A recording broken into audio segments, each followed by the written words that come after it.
How can someone vanish from a crowded Yosemite trail? Yosemite National Park. The name alone paints a picture of massive granite cliffs, ancient sequoia trees, and waterfalls that take your breath away. It's one of the crown jewels of the American wilderness, a landscape so beautiful it draws millions of people from all over the world. With around 800 miles of trails, it's a hiker's paradise. Each year, families, seasoned pros, and casual tourists fill its paths, and the air is full of footsteps and excited chatter. It feels safe. It feels familiar. But hiding just beneath that postcard-perfect surface is a chilling question that hangs in the mountain air like a stubborn fog. These are stories that don't have easy explanations, tales that have stumped seasoned investigators and haunted families for decades. Because in this sprawling wilderness, a place often packed with people, individuals have simply vanished. They've disappeared from popular trails, sometimes in the middle of the day, surrounded by other hikers. They've stepped away for just a moment and were never seen again. The disappearances in Yosemite are more than just tragic accidents. They are some of the most baffling, unsolved mysteries in the American wild. These aren't just stories about getting lost. The cases that have piled up over the years form a disturbing collection, a cluster of disappearances that seem to share eerie and inexplicable similarities. This phenomenon has led some researchers, most famously former Detective David Paulides in his Missing 411 series, to identify Yosemite as a major hotspot for these strange events. According to his work, the Yosemite cluster is one of the largest and most documented groups of cases that fit a very specific and unsettling profile. People vanish from well-trafficked areas, often without making a sound. Massive, expensive search operations are launched, involving hundreds of people and helicopters, yet they turn up almost nothing. No tracks, no sign of a struggle, no real evidence of what could have possibly happened. Sometimes a single, bizarre clue is left behind. A shoe, an item of clothing in a weird spot, or nothing at all. So, how can someone just vanish from a crowded trail in a park visited by millions? How can huge, multi-day searches with the best technology and trained personnel fail to find any trace? These aren't just one-off incidents. They seem to be part of a larger, more troubling pattern that challenges our understanding of what's possible in the wild. Today, we're looking into the most chilling and inexplicable disappearances from Yosemite National Park, examining the cases that fit this strange and disturbing profile. We'll explore the lives of those who walked into this stunning landscape and never walked out, leaving behind a legacy of haunting questions and a silence that echoes through the granite canyons. The Yosemite Paradox. There's a paradox at the heart of Yosemite that makes these disappearances so profoundly unsettling. On one hand, it's a place of immense scale, spanning nearly 1,200 square miles of rugged, untamed wilderness. But it's also one of the most managed and visited natural spaces on the planet. Over 4 million visitors walk its paths in a typical year. On a summer day, Yosemite Valley can feel less like a remote wilderness and more like a bustling town. Trails to landmarks like Yosemite Falls or the Mist Trail are often packed with people, creating a sense of safety in numbers. The logic seems simple. With so many eyes and ears around, how could anyone just disappear? This is the very question that confounds investigators and the families left behind. The victims in these strange cases often aren't reckless amateurs who wander into dangerous, unmarked territory. Many are experienced hikers, familiar with the outdoors. Some are children, who vanish in the blink of an eye, just feet away from their families. They disappear from the edges of crowded campgrounds, from popular and well-maintained trails, and from scenic overlooks busy with tourists. The moments before they vanish are usually completely ordinary. A person decides to take a short walk to a nearby lake for a photo. A child plays hide-and-seek with his brother. A hiker gets slightly ahead of his group on a marked trail. And in these moments, the ordinary becomes the unthinkable. What happens next is a script that has become tragically familiar. A massive search and rescue operation kicks off. The National Park Service, often with help from county sheriffs and volunteer teams, springs into action. Helicopters scan the terrain from above, canine units try to pick up a scent, and grid searches are conducted by hundreds of people on the ground. Days stretch into weeks. The search area is combed over and over again, but the result is almost always the same: Nothing. Search dogs, even highly trained bloodhounds, are frequently unable to pick up a scent, or they follow a trail for a short distance before it just stops, as if the person vanished into thin air. The lack of evidence is often the most baffling part. There are no signs of an animal attack, no evidence of foul play, no dropped gear, and no tracks leading off the path. It's a complete absence of clues where you'd most expect to find them. This is the Yosemite paradox, a place of extreme popularity that also serves as the backdrop for some of the most complete and inexplicable vanishings ever recorded. The very public nature of these spaces should make such disappearances nearly impossible. Instead, it only makes the mystery deeper. It forces us to confront the idea that even in our most beloved and well-traveled parks, there are things we may not understand. The stories of those who have disappeared in Yosemite aren't just cautionary tales. They're chilling case studies that push the limits of logical explanation, leaving us to wonder what secrets the granite peaks are keeping. Case 1. The impossible disappearance of Dennis Martin. To understand the kind of mystery we're talking about, we have to start with a case that, for many, is the archetype. It didn't happen in Yosemite, but in the Great Smoky Mountains National Park, and the details are so strange they set the stage for everything that followed. The story begins on Father's Day weekend, June 14, 1969. The Martin family, Father William, Grandfather Clyde, 6-year-old Dennis, and his 9-year-old brother, Douglas, were on their annual camping trip. They had hiked to Spence Field, a grassy meadow along the Appalachian Trail known for its beautiful views. The area was relatively open. That afternoon, Dennis and his brother decided to play a classic kid prank on their father and grandfather. The plan was simple.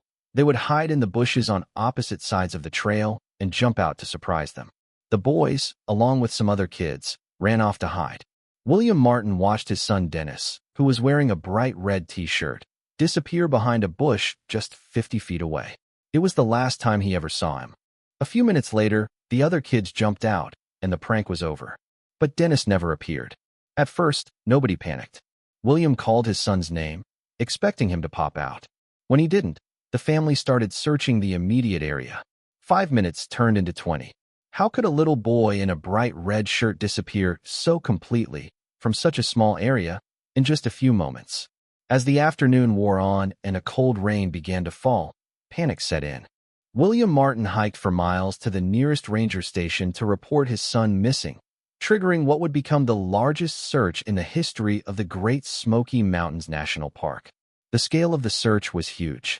More than 1,400 people joined the effort, including Park Service rangers, volunteers, and, in a highly unusual move, a unit of elite Green Berets from U.S. Army Special Forces. The involvement of the Green Berets has always been a point of intense speculation. Why call in a specialized military unit to look for a missing child when there was no initial evidence of a crime? Their operations were reportedly separate from the main search, adding another layer of mystery. Despite this massive effort, the search found almost nothing. The terrain and bad weather didn't help, but it was the total lack of clues that stumped everyone. Search dogs couldn't find a scent. The area was scoured repeatedly, but there was no sign of Dennis's bright red shirt, no footprints, and no evidence of a struggle. The search covered 56 square miles. Then, a controversial clue emerged. Another family, the Keys, had been hiking in the area that day and reported hearing a sickening scream around the time Dennis disappeared. A little later, they claimed to have seen a rough-looking man hiding in the bushes. This critical witness testimony was apparently downplayed by officials at the time, fueling theories of a cover-up for decades.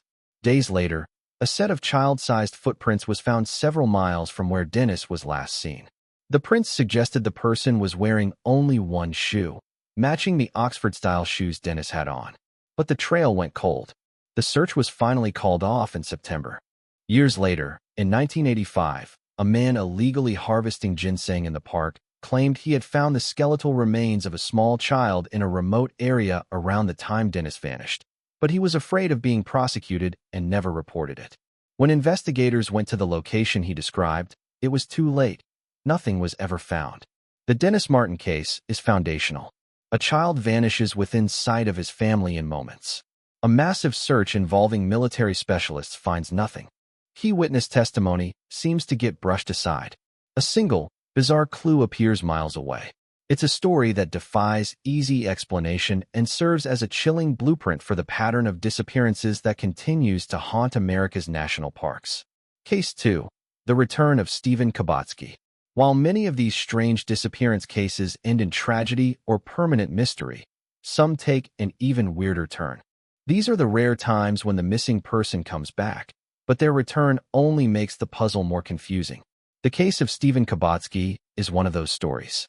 In February of 1978, Stephen Kabatsky, a 23-year-old college student, went on a solo cross-country skiing trip near Lake Michigan. He was an experienced outdoorsman, so this was nothing unusual for him. When he didn't return, he was reported missing. What searchers found was deeply unsettling. Near the icy edge of the lake, they discovered Kabatsky's skis and ski poles. His backpack was also found nearby. Leading away from the abandoned gear was a single set of tracks in the snow. The tracks went out onto the frozen lake for about 200 yards and then just stopped. There were no tracks coming back, no signs of a struggle, and no hole in the ice. It was as if he had walked out onto the lake and simply vanished. An extensive search was conducted. Helicopters scanned the area, and ground teams searched for miles, but there was no trace of Stephen Kabatsky. Tracking dogs couldn't find a scent. Authorities had to conclude he had most likely fallen through the ice and drowned, his body swept away by the current. His family found it hard to believe, but as months turned into a year, the case went cold. Stephen Kabatsky was presumed dead. Then, 15 months after he disappeared, the impossible happened. On May 5, 1979, Stephen Kabatsky reappeared. He woke up in a grassy field in Pittsfield, Massachusetts, over 700 miles away from where he was last seen. He was disoriented and had no memory of the past year and a half. He didn't know where he was, how he got there, or what day it was. The details were bizarre. He was wearing clothes that weren't his and had a backpack he didn't recognize, filled with maps and other items that were foreign to him. He also had $40 in cash and new glasses. He felt as though he'd been doing a lot of running. He eventually made his way to his father's house. His family was overjoyed, but Stephen had no answers. His memory was a complete blank from the moment he set out on his ski trip to the moment he woke up in that field. He had lost 15 months of his life. After his return, Stephen gave a few interviews, but the story never changed. He simply did not know what had happened to him. The Stephen Kabatsky case is one of the most perplexing of its kind. It's a story that echoes some of the strangest elements from the park disappearances, but with a twist that makes it even more baffling. A return from the void that brings no clarity, only more questions. What happened to Stephen Kabatsky during those 15 lost months? Was it a rare psychological fugue state, or was it something else entirely? For decades, Kabatsky remained silent about his experience, letting the mystery grow. His story is a stark reminder that sometimes the return of the missing is even stranger than their disappearance. Case 3. The Vanishing of Stacy Arris. The High Sierra camps in Yosemite are meant to give hikers a taste of the backcountry with a bit of comfort and safety. But on July 17, 1981, one of these camps became the setting for one of Yosemite's most enduring mysteries, the disappearance of 14-year-old Stacy Arris. Stacy was on a horseback riding trip with her father, George, and a small group. They arrived at the Sunrise High Sierra camp at an elevation of over 9,400 feet. After settling in, Stacy, a keen photographer, wanted to take some pictures of the nearby Sunrise Lakes. Her father told her to change from sandals into her hiking boots, and an older man from their group, around 70, offered to go with her. The two set off, staying within sight of the camp. A short way down the trail, the man got tired from the altitude and sat down on a rock to rest. Stacy said she'd continue on to the lake and be back in a few minutes. She was seen by others in her group as she walked a bit further, eventually moving behind a stand of trees. One of the last people to see her was a tour guide who saw her standing on a granite rock about 50 yards off the trail. That was the last confirmed sighting of Stacy Arris. When 20 or 30 minutes had passed and Stacy hadn't returned, the man she'd been walking with went back to alert her father. At first, they thought she'd just lost track of time. But as they called her name with no response, dread began to set in. The group fanned out to search. They even ran into other hikers coming from the direction Stacy had gone, but they hadn't seen a teenage girl. With no sign of her, George Ayres had to tell the park rangers his daughter was missing. A massive, 9-day search followed, with hundreds of people, helicopters, and dog teams. The terrain is rugged, full of granite slabs and thick trees, but the area where she vanished was relatively contained. Yet, the search turned up almost nothing. No sign of a struggle, no blood, no discarded equipment. The search dogs couldn't pick up a consistent trail. It was like Stacy had been erased from the landscape. The only piece of evidence ever found was the lens cap from her camera, discovered on the trail near where she was last seen. The camera itself was never recovered. The discovery of just the lens cap is a strange detail. If she had fallen or been attacked by an animal, you'd expect to find more of her belongings. But there was nothing. Theories started to swirl. Could a mountain lion have attacked her? It's possible, but fatal animal attacks are extremely rare in Yosemite, and they usually leave behind a lot of evidence. Could she have gotten lost? That also seems unlikely on such a short walk, and a search of that size should have found her. Some early official reports hinted that Stacy may have been having personal troubles, leading to speculation she might have run away. But that theory makes little sense. She was in the remote backcountry, miles from any road, with no supplies.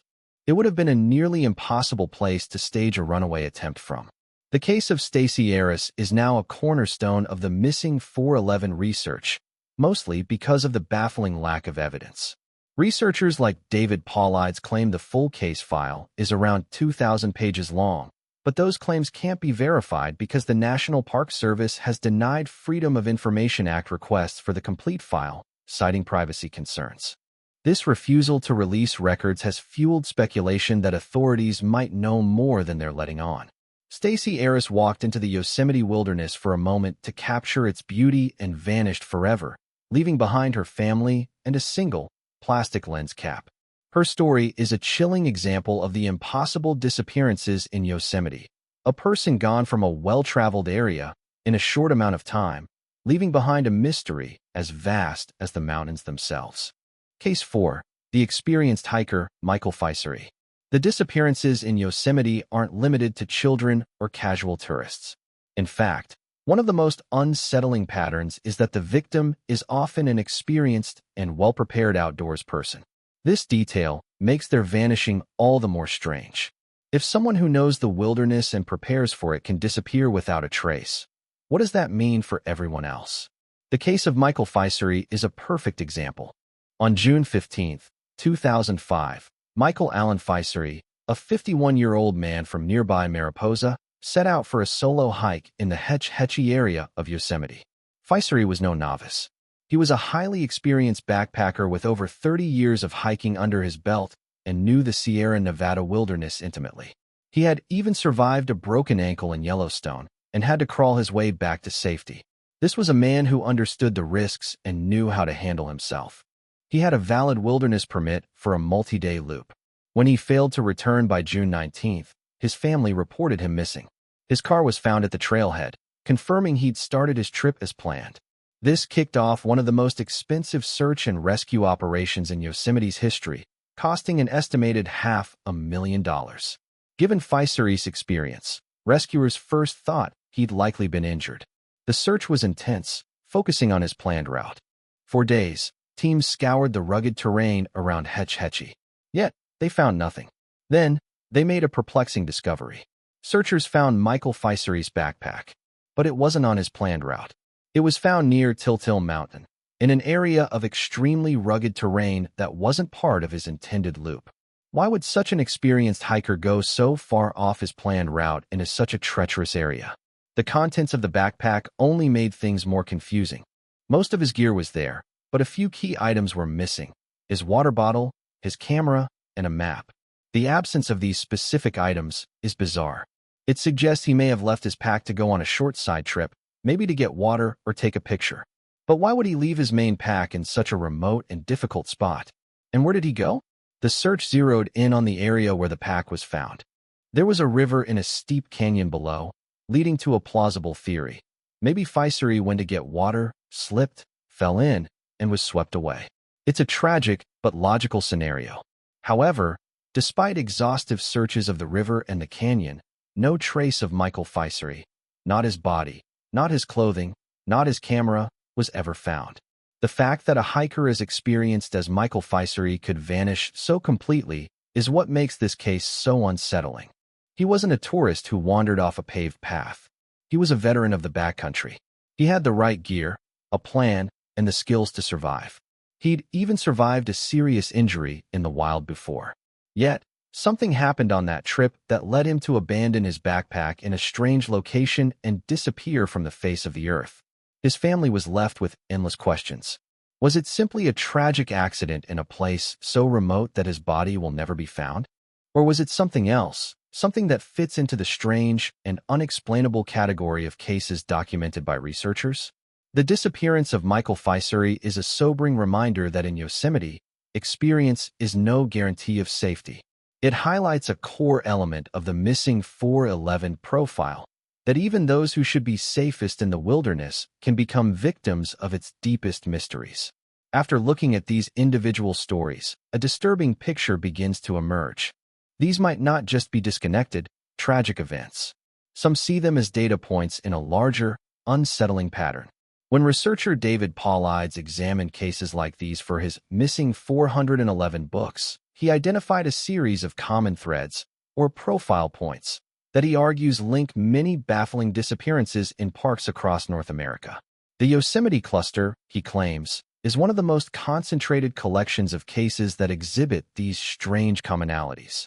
When you look at the stories of Stacey Aris, Michael Fisery, and others, you can start to see why this theory has gained traction.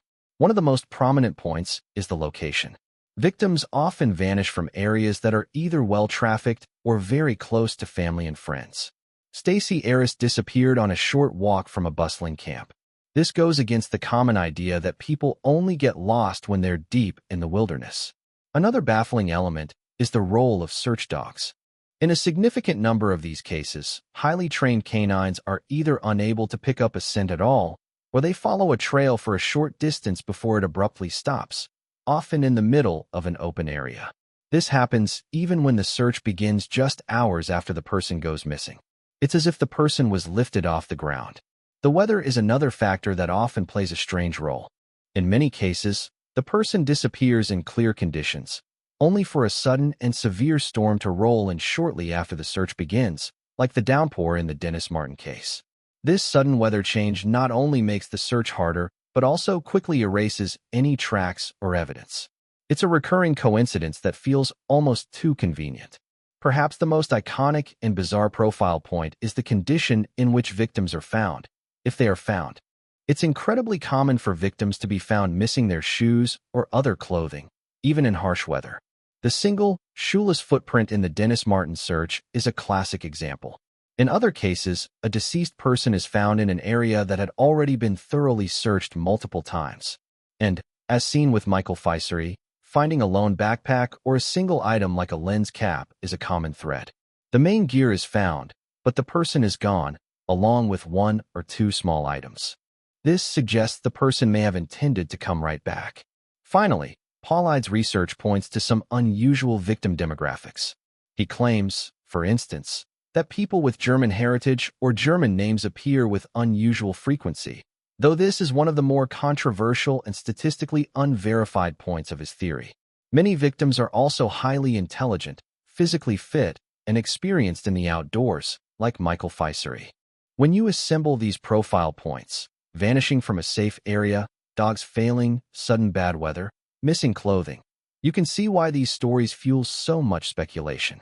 For some, they are complex, multi-layered mysteries that challenge our assumptions and move beyond the realm of simple accidents. The mysteries of Yosemite are deep, and the questions they raise aren't easily answered. These cases are just a fraction of the strange disappearances that have occurred in our national parks. If you found this investigation compelling and want to explore more unexplained phenomena, please consider subscribing to the channel and turning on notifications. Every like and subscription helps us bring these important and mysterious stories to light. And we want to hear from you. What do you think is happening in Yosemite? Do you believe these are a series of tragic but explainable accidents, or is something else at play? Share your thoughts and theories in the comments section below. Your perspective is a valuable part of this conversation. We've journeyed through the breathtaking landscapes of Yosemite, not just to admire its beauty, but to confront the darkness that can lurk there. We've looked at the impossible disappearance of a young girl who stepped behind a tree and was never seen again, the seasoned hiker who left his pack in a strange place and vanished from the earth, and the wider, chilling pattern of circumstances that has led some to link these cases together. How can someone vanish from a crowded Yosemite trail? The simple answers, getting lost, animal attacks, tragic accidents, don't always seem to fit the bizarre details of these specific stories. The recurring profile points identified by researchers like David Paulides suggest to some that we are not dealing with a series of random, unconnected events, but a persistent and perplexing phenomenon. The refusal of official bodies like the National Park Service to release complete case files in some instances only adds another layer of intrigue. This has led many to question the reasons for the secrecy. Is it simple bureaucratic procedure to protect privacy, or is it something more? For now, we're left to wonder. What happened to Stacey Aris and Michael Fisery? Were their disappearances the result of human intervention, an encounter with an unknown predator, or something that lies completely outside our current understanding of the natural world? The silence from the wilderness is deafening. These cases remain open, not just on law enforcement books, but in the minds of all who hear them. They serve as a chilling reminder that the map is not the territory, and that even in our most beloved parks, there are places where things happen that we can't easily explain.